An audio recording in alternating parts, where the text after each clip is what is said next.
everyone, if you'd like to sit back, relax, and just tune in while I make a bunch of delicious tasting food today, just continue watching. I'm going to be making some oxtails, some rice and peas, some baked mac and cheese, and some fried chicken. It's definitely delicious, so just continue watching.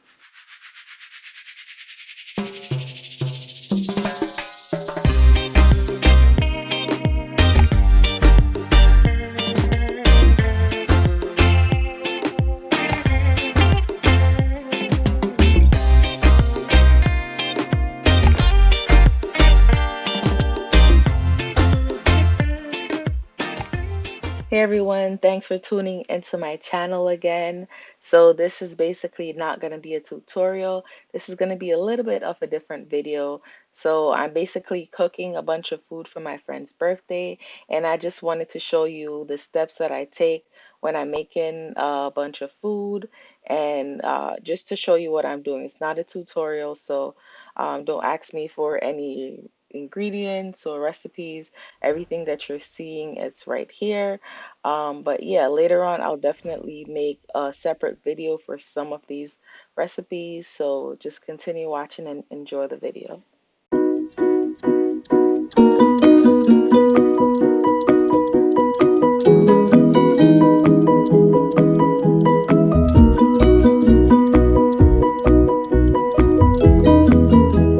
So right here, it's basically the elbow macaroni that I did prep. So I basically boiled it and put that aside. The peas I soaked overnight. The cheese I cut up and put it and separated it. One is just going to be for the cheese sauce, and the other is going to be for the topping for the baked mac and cheese. And these are basically the two meats that I'm going to be making. And this is oxtail and chicken that I seasoned up in advance. So the best thing to do is always to prep your food when you're making a bunch of food, just to make your life much easier. And because I did soak the peas overnight, it didn't take long to make. So always make sure that you prep your food, and that's definitely key when you're cooking a bunch of stuff. And yeah, continue watching.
So right here, the peas are basically cooked.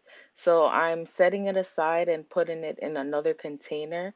So I don't want to make the rice and peas yet, just because I want to make it closer to the event. So since the peas are cooked, it's going to be faster to make the rice then.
this is the finished product of everything that I made today. It turned out great and delicious. So I basically have the oxtails, the rice and peas, the baked mac and cheese, and the fried chicken. And I basically put everything in the foil pan after, because it's definitely easier to clean up than to put it in glassware that you have to wash after. So after I finished cooking, I washed all my dishes, so I have nothing in the sink and everything is